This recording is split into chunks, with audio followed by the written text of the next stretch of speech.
झियो आज डाणिब खाइबाको केते आशा करिथिला। जंगलर चारिआडे खोजी सारिलेनी हेले कोठी भी डाणिब पाइलेनी। मु एबे ता पई कोन नेबी? मो झियो को डाणिब खाइबाको भारी भल लागे। हारे एटी तो गोटे छोट डाणिब गछ अछि। मु गोटे काम करी ये डाणिब गछ को घर को नहीं जाए। जेतेबे डाणिब गछ बड़ ही सेथिरे फल फलिबा मो झियो मन भरी डाणिब खाई परिबा। एमिति कही चढ़ी से डाणिब गछ धरी घर को आसिला आउ निज अगणारे लगेला। मामा मो पई डाणिब आनिच? मारी मु आज चारिआडे खोजिली हेले डाणिब पाइलिनी। रास्तारे मु गोटे डाणिब गछ को देखी आम घर को नहीं आसीची।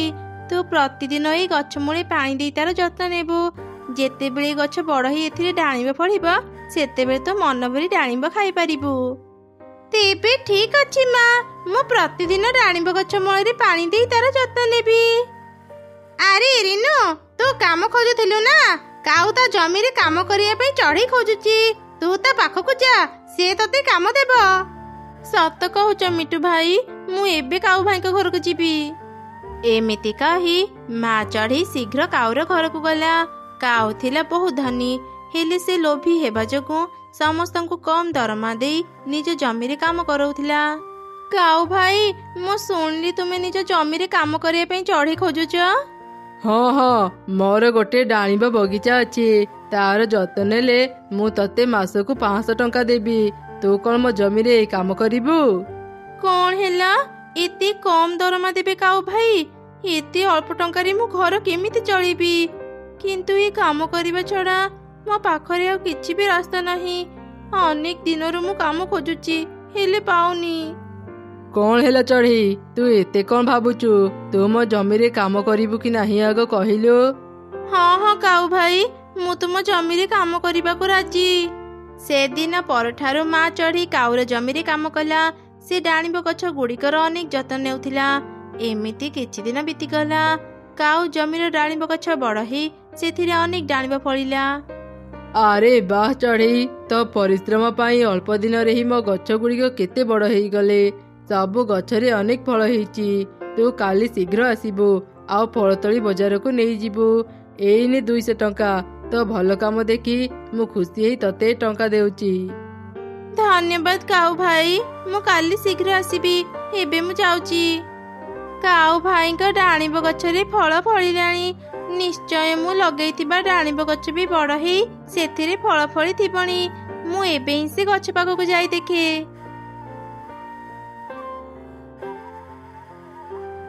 अरे मु जेमिति गछ लगिथिली ए गछ कौन सेमिति हेई अछि?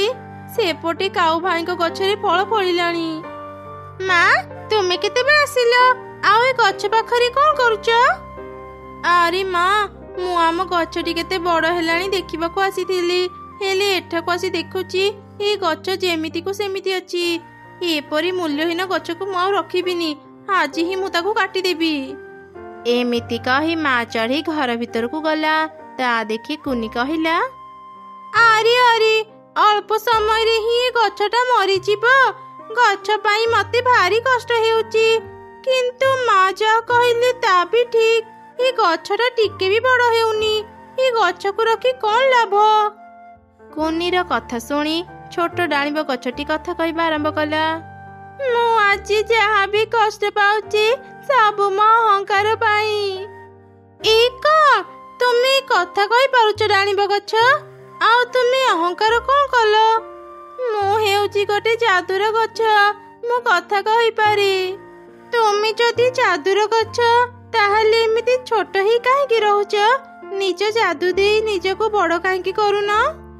एई तो एबे कहिली ना मो अहंकार पाई मोर अछि एई अवस्था। सुनिबो मो कहानी। मु जेतेबेले छोट थिली सेतेबेले गोटे जादूगर आहत अवस्था रे मो पाखकु आसिला आउ कहिला, मु आउ बेसी समय बंचिबिनी। मरिबा पूर्वरु मो जादू शक्ति जनकु देइकि जीवी। एमिति जनकु देवी जहा मनरे टिके भी अहंकार नथिबो। अरे हाँ मु मो जादू शक्ति ए छोट डाणिब गछटी को देई जाए। आशा करूची ए गछटी अहंकारी हेई नथिबो। एमि ଏମିତି କହି ଜାଦୁଗର ମତେ ତ ଜାଦୁ ଶକ୍ତି ଦେଇ ସବୁଦିନ ପାଇଁ ଏ ଦୁନିଆ ଛାଡ଼ି ଚାଲିଗଲା। ଜାଦୁ ଶକ୍ତି ପାଇଁ ମୁଁ ଶୀଘ୍ର ବଡ଼ ହେଇ ମୋ ଗଛରେ ଅନେକ ଫଳ ଫଳିଲା। ଏସବୁ ଦେଖି ତ ମୋ ମନରେ ଧୀରେ ଧୀରେ ଅହଙ୍କାର ସୃଷ୍ଟି ହେଲା। ବାଃ, ମୁଁ କେତେ ସୁନ୍ଦର ଦେଖାଯାଉଛି। ଏ ଜଙ୍ଗଲର କୋଉ ଗଛରେ ବି ଫଳ ହେଇନି। ମୋ ଗଛରେ କେତେ ସୁନ୍ଦର ଲାଲ ଲାଲ ଡାଳିମ୍ବ ହେଇଛି। ଏମିତି ଦେଖି ତ ମତେ ଖୁସିରେ ନାଚିବାକୁ ଇଚ୍ଛା ହଉଛି। ଏମିତି ମୁଁ ବହୁତ ଖୁସି ଥିଲି। ଦିନେ ଗୋଟେ ଭୋକିଲା ପକ୍ଷୀ ଫଳ ଖାଇବା ପାଇଁ ମୋ ପାଖକୁ ଆସିଲା। ଭାରି ଭୋକ ଲାଗିଲାଣି। ଜଙ୍ଗଲରେ କୋଉ ଗଛରେ ବି ଫଳ ନାହିଁ, କେବଳ ଏ ଡାଳିମ୍ବ ଗଛରେ ଫଳ ହେଇଛି। ମୁଁ ଏ ଡାଳିମ୍ବ ଖାଇ ଏବେ ମୋ ଭୋକ ମେଣ୍ଟାଏ। ଆଚ୍ଛା, ତୁ ତାହେଲେ ମୋ ଡାଳିମ୍ବ ଖାଇବାକୁ ଆସିଛୁ? ଏଇ ନେ ଡାଳିମ୍ବ। ଏ କଣ? ମୁଁ କହୁ କହୁ ହିଁ ଡାଳିମ୍ବ ଗଛରୁ ଗୋଟେ ଡାଳିମ୍ବ ଖସି ପଡ଼ିଲା। ଭଲ ହେଲା, ମୋ ଦେହରେ ଏତେ ଶକ୍ତି ନଥିଲା ଯେ ମୁଁ ଗଛରୁ ଡାଳିମ୍ବ ତୋଳିଥାନ୍ତି। ଯାଇ ଶୀଘ୍ର ଏ ଡାଳିମ୍ବକୁ ଖାଇନିଏ। ଯେମିତି ସେ ପକ୍ଷୀ ମୋ ଡାଳିମ୍ବ ଖାଇବାକୁ ଆସିଲା, ମୁଁ ମୋ ଜାଦୁ ଶକ୍ତିରେ ସେ ଡାଳିମ୍ବକୁ ଅଦୃଶ୍ୟ କରିଦେଲି। ଏଇ ପକ୍ଷୀ, ତୁ ଏଠୁ ପଳା। ମୁଁ ତତେ ମୋ ଫଳ ଖାଇବାକୁ ଦେବିନି। କିନ୍ତୁ କାହିଁକି ଡାଳିମ୍ବ ଗଛ? ମୁଁ ଭାରି ଭୋକିଲା ଅଛି। ଦୟାକରି ମତେ କିଛି ଫଳ ଖାଇବାକୁ ଦିଅ। ନା ନା, ମୁଁ ତତେ ମୋ ଫଳ ଖାଇବାକୁ ଦେଇପାରିବିନି। ମୋ ଜାଦୁ ଶକ୍ତି ପାଇଁ ମୋର ଏତେ ସୁନ୍ଦର ଫଳ ହେଇଛି।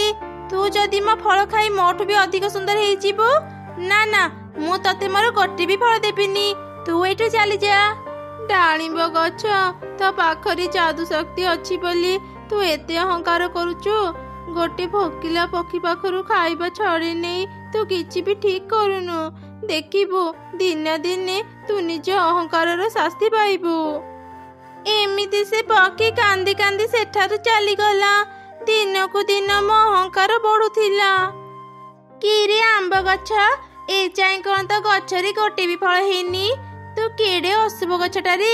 ମତେ ଦେଖେ, ମୋ ଗଛରେ କେତେ ଫଳ ହେଇଛି। ତୁ ଏମିତି କାହିଁକି କହୁଛୁ ଡାଳିମ୍ବ ଗଛ? ଆମେ ସମସ୍ତେ ଜାଣୁ, ଜାଦୁଗର ଦେଇଥିବା ଜାଦୁ ଶକ୍ତି ପାଇଁ ହିଁ ତୋ ଗଛରେ ଏତେ ଭଲ ଫଳ ହେଇଛି। ନହେଲେ ତ ତୁ ଆଗରୁ ଆମ ପରି ସାଧାରଣ ଗଛ ଥିଲୁ। ଆମ ଆଗରେ ନିଜ ସୁନ୍ଦରତାକୁ ନେଇ ଆଉ ବେଶୀ ଫୁଟାଣି ମାରନି, ବୁଝିଲୁ? କଣ ହେଲା ତୋର ଏତେ ସାହସ? ତୁ ମତେ ଜବାବ ଦଉଛୁ? ମୁଁ ତତେ ଜମା ବି ଛାଡ଼ିବିନି। ଦେଖ ଏବେ ମୁଁ ତୋ ସହ କଣ କରୁଛି। ଏମିତି ରାଗି ମୁଁ ମୋ ଜାଦୁ ଶକ୍ତିରେ ସେ ଆମ୍ବ ଗଛଟାକୁ ଓପାଡ଼ି ଦେଲି। ଆମ୍ବ ଗଛଟି ଯନ୍ତ୍ରଣାରେ କାନ୍ଦୁଥିଲା। ସେତେବେଳେ ଜାଦୁଗରର ଆତ୍ମା ମୋ ପାଖକୁ ଆସିଲା। ତତେ ମୁଁ ଭଲ ଗଛ ଭାବି ମୋର ସବୁ ଜାଦୁ ଶକ୍ତି ତତେ ଦେଇଥିଲି, ଯେମିତି ମୁଁ ଉପରେ ଶାନ୍ତିରେ ରହିପାରିବି। କିନ୍ତୁ ତୋ ଅହଙ୍କାର ପାଇଁ ମୁଁ ଶାନ୍ତିରେ ରହିପାରୁନି। ଏବେ ଦେଖ ମୁଁ ତୋର କଣ ଅବସ୍ଥା କରୁଛି। ଏମିତି କହି ସେ ଜାଦୁଗରର ଆତ୍ମା ମତେ ପୁଣି ଥରେ ଛୋଟ ଗଛ କରିଦେଲା। ଏବେ ତୁ ସାରା ଜୀବନ ଏମିତି ଛୋଟ ଗଛ ହେଇ ରହିବୁ। ତୁ ଜମା ବି ବଢିବୁନି। ତୋ ଗଛରେ କେବେ ବି ଫଳ ଫଳିବନି। ଏମିତି କହି ସେ ଜାଦୁଗରର ଆତ୍ମା ସେଠାରୁ ଚାଲିଗଲା। ସେତେବେଳେ ତ ମା ମୋ ପାଖକୁ ଆସି ମତେ ତମ ଘରକୁ ନେଇ ଆସିଲେ। ତୁମେ ଅହଙ୍କାର କରି ଭୁଲ କରିଛ ଡାଳିମ୍ବ ଗଛ। ତୁମେ ଯଦି ଅହଙ୍କାର କରିନଥାନ୍ତ, ଆଜି ବି ତୁମ ପାଖରେ ଜାଦୁ ଶକ୍ତି ଥାନ୍ତା। ହଁ, ମୁଁ ମୋ ଭୁଲ ଏବେ ବୁଝିପାରୁଛି। କିନ୍ତୁ ମୁଁ ଏବେ ଆଉ କିଛି କରିପାରିବିନି। ତ ମା ଆଉ କିଛି ସମୟ ପରେ ମତେ କାଟିଦେବେ। ମୁଁ ଯଦି ଅହଙ୍କାର କରିନଥାନ୍ତି, ଆଜି ମୋ ଜୀବନ ଏମିତି ଯାଇନଥାନ୍ତା। ଯେମିତି ଡାଳିମ୍ବ ଗଛଟି ନିଜ ଭୁଲ ବୁଝିପାରିଲା, ସଙ୍ଗେ ସଙ୍ଗେ ହିଁ ସେ ବଡ଼ ହେଇ ତା ଗଛରେ ଅନେକ ଫଳ ଫଳିଲା। ଏ କଣ ଡାଳିମ୍ବ ଗଛ, ହଠାତ୍ ତୁମେ ଏତେ ବଡ଼ କେମିତି ହେଲ? ଆଉ ତୁମ ଗଛରେ ତ ଫଳ ବି ଫଳିଛି। ତା ମାନେ କଣ ଜାଦୁଗର ମତେ ଅଭିଶାପରୁ ମୁକ୍ତ କରିଦେଲେ? ନିଶ୍ଚୟ ସେଇଆ ହେଇଥିବ, ନହେଲେ ମୁଁ ମୋ ପୂର୍ବ ରୂପ କେମିତି ଫେରି ପାରିଥାନ୍ତି? ଠିକ୍ ସେହି ସମୟରେ ମା ଚଢ଼େଇ ଗଛଟିକୁ କାଟିବା ପାଇଁ ସେଠାକୁ ଆସିଲା। ହଠାତ୍ ଏମିତି ଡାଳିମ୍ବ ଗଛକୁ ବଡ଼ ହେବାର ଦେଖି ତ ସେ ଆଶ୍ଚର୍ଯ୍ୟ ହେଇଗଲା। କୁନି ତାର ମାକୁ ସବୁ ଘଟଣା କହିଲା। ସତରେ ଅହଙ୍କାର କରିବା ଜମା ବି ଠିକ୍ ନୁହଁ। ଅହଙ୍କାର ପତନର ମୂଳ କାରଣ। ଭଲ ହେଲା ଡାଳିମ୍ବ ଗଛ, ତୁ ନିଜ ଭୁଲ ବୁଝିପାରିଲୁ। ଜାଦୁଗରର ଆତ୍ମା ତତେ କ୍ଷମା କରିଦେଇଥିବେ। ସେଥିପାଇଁ ତୁ ନିଜ ପୂର୍ବ ରୂପ ଫେରି ପାଇଲୁ। ଏବେ ସବୁବେଳେ ଭଲ କାମ କରିବୁ, ବୁଝିଲୁ? ହଁ ହଁ, ମୁଁ ଆଉ କେବେ ବି ଅହଙ୍କାର କରିବିନି।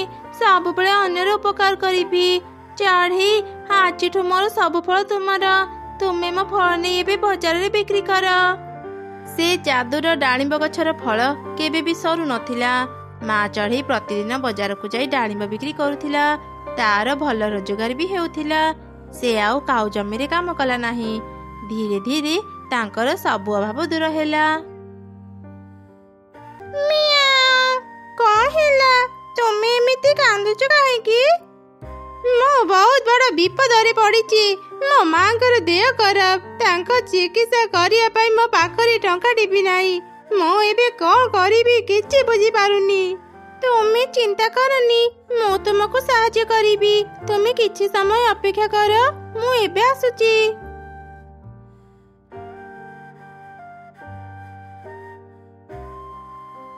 ଏଇ ନିଅ ଗୋଟେ ସୁନା ଗାଜର। এই সোনা গাজର ବିକ୍ରି କରି ତୁମେ ତୁମ ସମସ୍ୟାର ସମାଧାନ କରିପାରିବ। ସତରେ ବିଲେଇ ଛୁଆ, ତତେ ବହୁତ ବହୁତ ଧନ୍ୟବାଦ। ତୁ ଆଜି ମୋର ବହୁତ ବଡ଼ ଉପକାର କଲୁ। ମୁଁ ଏ ଉପକାର କେବେ ବି ଭୁଲିବିନି। ଏମିତି କହି ଚଢ଼େଇ ସେଠାରୁ ଚାଲିଗଲା। ଏ ସବୁ ଘଟଣା ଦୂରରୁ ଗୋଟେ ଚିଲ ଦେଖୁଥିଲା। ସୁନା ଗାଜରକୁ ଦେଖି ତା ମନରେ ଲୋଭ ଆସିଲା। ସେ ଗୋଟେ ଜାଲ ପକେଇ ବିଲେଇ ଛୁଆକୁ ଧରିଲା। କିଏ ତୁମେ? ମତେ ଏମିତି ବନ୍ଦୀ କାହିଁକି କରିଛ? ମତେ ଛାଡ଼ି ଦିଅ। ଛାଡ଼ିଦେବି, ହେଲେ ତା ପୂର୍ବରୁ ମତେ ଆଗ କହ, ତୁ ସେ ସୁନା ଗାଜର କୋଉଠୁ ଆଣି ଚଢ଼େଇକୁ ଦେଲୁ? ମତେ ସେ ଠିକଣା ଦେ, ମୁଁ ତତେ ଏଠୁ ଯିବାକୁ ଦେବି। ସେ ସବୁ ସୁନା ଗାଜର ଗରିବ ଅସହାୟ ଚଢ଼େଇଙ୍କ ପାଇଁ। ତୁମେ ଜଣେ ଲୋଭୀ ପକ୍ଷୀ। ମୁଁ ତୁମକୁ ସେ ସୁନା ଗାଜର ଠିକଣା ଦେବିନି। ତୁ ଯେପର୍ଯ୍ୟନ୍ତ ମତେ ସେ ସୁନା ଗାଜର ଠିକଣା ନ ଦେବୁ, ଏମିତି ମୋ ପାଖରେ ବନ୍ଦୀ ହେଇ ରହିବୁ। ଏମିତି କହି ଚିଲ ବିଲେଇ ଛୁଆକୁ ଗୋଟେ ପିଞ୍ଜରାରେ ବନ୍ଦୀ କରି ନିଜ ଘରକୁ ନେଇ ଆସିଲା। ଆରେ, ତୁମେ ବିଲେଇ ଛୁଆକୁ କୋଉଠୁ ନେଇ ଆସିଲ? ଇଏ ତୁମର କୋଉ କାମରେ ଆସିବ? ଏ ବିଲେଇ ଛୁଆ ଆମକୁ ଧନୀ କରିବ। ତୁ ୟା ଉପରେ ଭଲ ଭାବରେ ନଜର ରଖିବୁ, ଯେମିତି ଏ ବିଲେଇ ଛୁଆ କୁଆଡ଼େ ବି ନ ଯାଏ। ମୁଁ ଯାଉଛି ତା ପାଇଁ କ୍ଷୀର କିଣି ଆଣିବି। ଆଚ୍ଛା ଠିକ ଅଛି, ଦିଅ ମତେ ସେ ବିଲେଇ ଛୁଆ। ତାପରେ ଚିଲ କ୍ଷୀର ଆଣିବା ପାଇଁ ବଜାରକୁ ଗଲା। ଚିଲର ସ୍ତ୍ରୀ ବିଲେଇ ଛୁଆକୁ ଧରି ତାଙ୍କ ବଗିଚାକୁ ଗଲା। ବାଃ, ତୁମ ଘରଟି ଅନେକ ସୁନ୍ଦର ହେଇଛି। ଆଉ ବଗିଚାଟି ତ ଆହୁରି ସୁନ୍ଦର ହେଇଛି। ମୁଁ ଯଦି ସବୁଦିନ ଏଠି ରହିପାରନ୍ତି, ମୋ ଜୀବନ ଧନ୍ୟ ହେଇଯାଆନ୍ତା। ସତ କହୁଛୁ ବିଲେଇ ଛୁଆ, ତତେ ଆମ ଘର ଭଲ ଲାଗିଲା? ହଁ, ତୁମ ଘର ମୋର ଭାରି ପସନ୍ଦ ହେଇଛି। ମୁଁ ଯଦି ପିଞ୍ଜରାରୁ ବାହାରି ପାରନ୍ତି, ବଗିଚାରେ କେତେ ମଜା କରି ଖେଳନ୍ତି। ତୁମେ କଣ ମତେ ପିଞ୍ଜରାରୁ ବାହାର କରିବ? ହଁ ହଁ, ମୁଁ ଏବେ ତତେ ପିଞ୍ଜରାରୁ ବାହାର କରିଦେଉଛି। ତୁ ଏଇ ବଗିଚାରେ ଖେଳୁଥା, ମୁଁ ଘର କାମ ସାରି ଦେଇ ଆସେ। ଏମିତି କହି ଚିଲର ସ୍ତ୍ରୀ ବିଲେଇ ଛୁଆକୁ ପିଞ୍ଜରାରୁ ବାହାର କରିଦେଲା। ତାପରେ ସେ ସେଠାରୁ ଚାଲିଗଲା। ସୁଯୋଗ ଦେଖି ବିଲେଇ ଛୁଆ ପାଚେରୀ ଡେଇଁ ସେଠାରୁ ଚାଲିଗଲା। ଏମିତି କିଛି ସମୟ ବିତିଗଲା। ଚିଲ କ୍ଷୀର ଧରି ଘରକୁ ଆସିଲା। ମୁଁ କ୍ଷୀର ନେଇ ଆସିଛି, ଯା ଏ କ୍ଷୀର ବିଲେଇ ଛୁଆକୁ ଦେଇଦେବୁ। ଆଚ୍ଛା ଠିକ ଅଛି, ଦିଅ।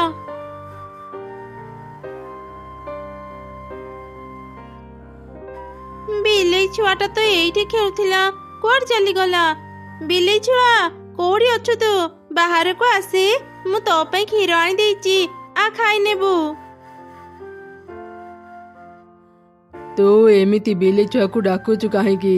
ସେ ତା ପିଞ୍ଜରା ଭିତରେ ଅଛି। ଏ କଣ, ବିଲେଇ ଛୁଆ ତ ଏଠି ନାହିଁ, ସେ କୁଆଡେ ଗଲା? ତୁ କଣ ତାକୁ ଛାଡ଼ି ଦେଇଛୁ? ଚିଲର ସ୍ତ୍ରୀ ତାକୁ ସବୁ ଘଟଣା କହିଲା। ତତେ ମୁଁ ଗୋଟେ କାମ ଦେଇଥିଲି, ଏ ବିଲେଇ ଛୁଆ ଉପରେ ନଜର ରଖିବାକୁ। ତୁ ତା ବି କରିପାରିଲୁନି। ଶୀଘ୍ର ମୋ ବିଲେଇ ଛୁଆକୁ ଖୋଜି ଆଣ, ନହେଲେ ମୁଁ ତତେ ମୋ ଘରୁ ବାହାର କରିଦେବି। ନା ନା, ମତେ ଘରୁ ବାହାର କରନି। ମୁଁ ଏବେ ଯାଉଛି। ଯେମିତି ବି ହେଉ ମୁଁ ସେ ବିଲେଇ ଛୁଆକୁ ଖୋଜି ଆଣିବି। ଆରେ, ତମେ ଏଯାଏଁ ଶୋଇଛ, କାମକୁ ତ ଯାଉନ। ଆମ ଫୁଲ ବଗିଚାରେ ପାଣି ତ ଦେଇଦିଅ। ତମେ ଏତେ ଅଳସୁଆ ହେଲେ ଆମ ଘର କେମିତି ଚଳିବ? ମୁଁ ସବୁ କାମ ଏକୁଟିଆ କେତେ କରିବି? ଓହୋ, ସକାଳୁ ସକାଳୁ ଆସି ମୋ କାନ ତଳେ ଏମିତି ଚିତ୍କାର କାହିଁକି କରୁଛୁ?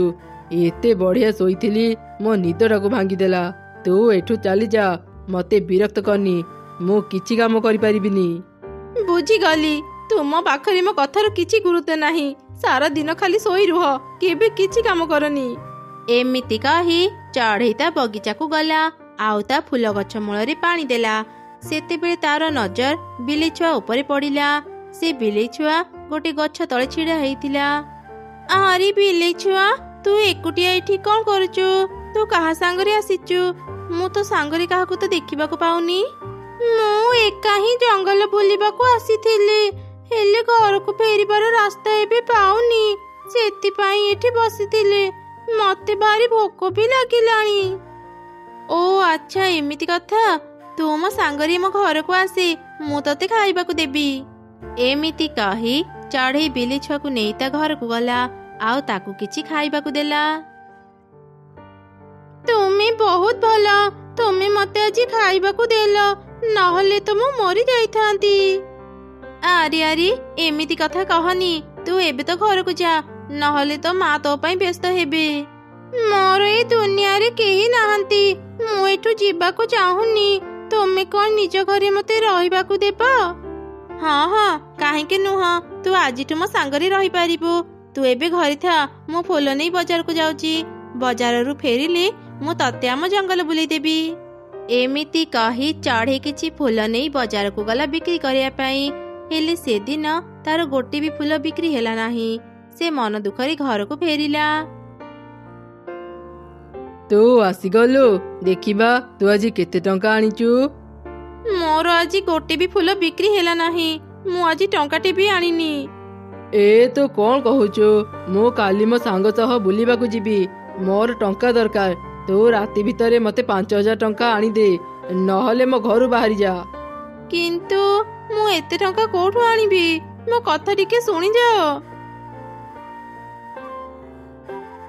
ମନ ଦୁଃଖ କରନି ଚଢ଼େଇ, ମୁଁ ତୁମକୁ ସାହାଯ୍ୟ କରିବି। କିଛି ସମୟ ଅପେକ୍ଷା କର, ମୁଁ ଏବେ ଆସୁଛି।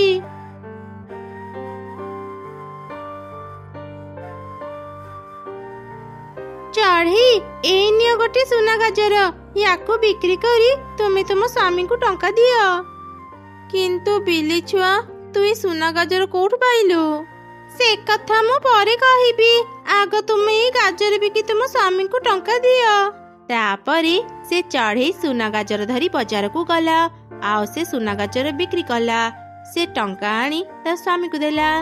ସତରେ ତୁ ମୋ ପାଇଁ ଟଙ୍କା ଆଣିଛୁ? ତୁ ଏତେ ଟଙ୍କା କୋଉଠୁ ପାଇଲୁ? ଆଉ ଏ ବିଲେଇ ଛୁଆ ଆମ ଘରେ କ'ଣ କରୁଛି? ଏତେ କଥା ଜାଣିବା ତମର ଦରକାର ନାହିଁ। ତମେ ଟଙ୍କା ପାଇଲ, ଏବେ ଚୁପ୍ ହେଇ ରୁହ। ଏ ବିଲେଇ ଛୁଆ ଆଜିଠୁ ମୋ ସାଙ୍ଗରେ ଏଇ ଘରେ ରହିବ, ତୁମେ ତାକୁ କିଛି ବି କହିବନି। ଏମିତି କହି ଚଢ଼େଇ ବିଲେଇ ଛୁଆକୁ ନେଇ ସେଠାରୁ ଚାଲିଗଲା। ରାତି ଯାଇ ସକାଳ ହେଲା। ସକାଳେ ରାଜୁ ଚଢ଼େଇ ବୁଲିବା ପାଇଁ ବାହାରିଲା। ସେପଟେ ମତେ କ୍ଷମା କରିଦିଅ, ମୁଁ ଅନେକ ଖୋଜିଲି, ହେଲେ ସେ ବିଲେଇ ଛୁଆକୁ କୋଉଠି ବି ପାଇଲିନି। ମତେ ଘରୁ ବାହାର କରନି। ଆଚ୍ଛା ଆଚ୍ଛା, ଠିକ୍ ଅଛି। ଏଇଥରକ ମୁଁ ତତେ କ୍ଷମା କରିଦେଉଛି। ସେ ବିଲେଇ ଛୁଆ ମୋର ଯେମିତି ବି ହେଉ ଦରକାର। ଚାଲେ ଏବେ ଜଙ୍ଗଲ ଭିତରେ ଯାଇ ଘୋଷଣା କରିବା। ଶୁଣ ଶୁଣ ଶୁଣ, ମୋ ଘରୁ ଗୋଟେ ବିଲେଇ ଛୁଆ ପଳେଇଛି। ତାକୁ ଯିଏ ବି ଖୋଜି ଆଣିଦେବ, ମୁଁ ତାକୁ 20,000 ଟଙ୍କା ପୁରସ୍କାର ଦେବି। ଏମିତି ଚିଲ ଆଉ ତାର ସ୍ତ୍ରୀ ଘୋଷଣା କରୁଥିଲେ। ସେତେବେଳେ ସେ ରାସ୍ତା ଦେଇ ରାଜୁ ଚଢ଼େଇ ଯାଉଥିଲା। ସେ ଚିଲମାନଙ୍କ ଘୋଷଣା ଶୁଣିବାକୁ ପାଇଲା। କ'ଣ ହେଲା? ବିଲେଇ ଛୁଆକୁ ଦେଲେ 20,000 ଟଙ୍କା ପୁରସ୍କାର ମିଳିବ? ମୋ ସ୍ତ୍ରୀ ପାଖରେ ବି ଗୋଟେ ବିଲେଇ ଛୁଆ ଅଛି। ନିଶ୍ଚୟ ସେଇଟା ହିଁ ନିଖୋଜ ହେଇଥିବା ବିଲେଇ ଛୁଆ। ମୁଁ ପରେ ବୁଲିବାକୁ ଯିବି, ଆଗ ଘରକୁ ଯାଏ। ଏ କ'ଣ, ତୁମେ ଏତେ ଶୀଘ୍ର ଘରକୁ ଫେରି ଆସିଲ ଯେ? ମୁଁ ଗୋଟେ ଖୁସି ଖବର ନେଇ ଆସିଛି। ଏ ବିଲେଇ ଛୁଆ ଚିଲ ମୁଖିଆଙ୍କର।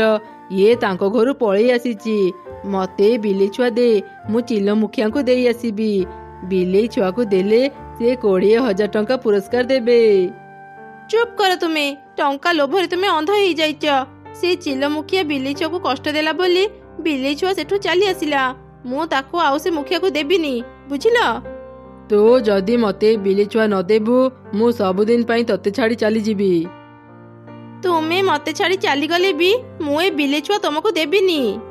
ତେବେ ଠିକ ଅଛି, ତୁ ଏକା ହିଁ ଏ ବିଲେଇ ଛୁଆ ସହ ରହ। ମୁଁ ପାଖ ଜଙ୍ଗଲକୁ ଯାଉଛି, ସେଠି ପୁଣି ଥରେ ମୁଁ ବାହା ହେଇ ରହିବି। ଚଢ଼େଇ, ତୁମେ ମୋ ପାଇଁ ନିଜ ସ୍ୱାମୀଙ୍କୁ ଛାଡ଼ିଦେଲ। ଅନ୍ୟର କ୍ଷତି କରୁଥିବା ସ୍ୱାମୀ ମୋର ଦରକାର ନାହିଁ। ମୁଁ ଆଗରୁ ଅନେକ ଦୁଃଖରେ ଥିଲି। ଯେବେଠୁ ତୁ ମୋ ପାଖକୁ ଆସିଲୁ ମୁଁ ଅନେକ ଖୁସିରେ ଅଛି। ମୁଁ ତୋର କିଛି କ୍ଷତି ହେବାକୁ ଦେବିନି। ଏଠି ରହିଲେ ବିପଦ। କେତେବେଳେ ବି ମୁଖିଆ ଏଠାକୁ ଆସି ତତେ ଧରି ନେଇଯିବ। ଚାଲ ବିଲେଇ ଛୁଆ, ଆମେ ଏଠାରୁ ବହୁତ ଦୂରକୁ ଚାଲିଯିବା। ତାପରେ ଚଢ଼େଇ ବିଲେଇ ଛୁଆକୁ ଧରି ଅନେକ ଦୂରକୁ ଚାଲିଗଲା।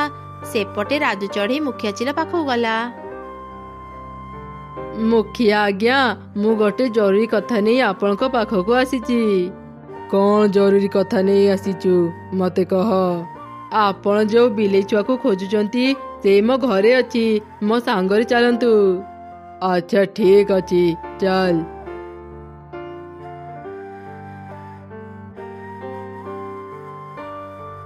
ରେନୁ, ଏ ରେନୁ, ମୁଁ ଘରକୁ ଫେରି ଆସିଲି। ବାହାରକୁ ଆସେ। ଏ କ'ଣ, ରେନୁ ତ ଘରେ ନାହିଁ। କୋଉଠି ଅଛି ସେ ବିଲେଇ ଛୁଆ? ତୁ ମତେ ମିଛ କହି ଏଠାକୁ ଡାକି ମତେ ଅପମାନ ଦେଲୁ। ୟାର ଶାସ୍ତି ତୁ ପାଇବୁ। ବିଲେଇ ଛୁଆ, ଆଜିଠୁ ଆମେ ଏଇ ଗୁମ୍ଫାରେ ରହିବା। ମୋ ପାଖରେ ଏବେ ଟଙ୍କା ନାହିଁ। କାଲି ମୁଁ ଜଙ୍ଗଲ ଭିତରୁ କିଛି ଫଳ ନେଇ ଆସିବି, ତାପରେ ଆମେ ଖାଇବା। ନା ଚଢ଼େଇ, ଆମେ ଏଠି ରହିବାନି। ଆମେ ସୁନା ଗାଜର ଗୁମ୍ଫାରେ ରହିବା। ଆସ ମୋ ସାଙ୍ଗରେ, ମୁଁ ତୁମକୁ ସବୁ ଘଟଣା କହିବି।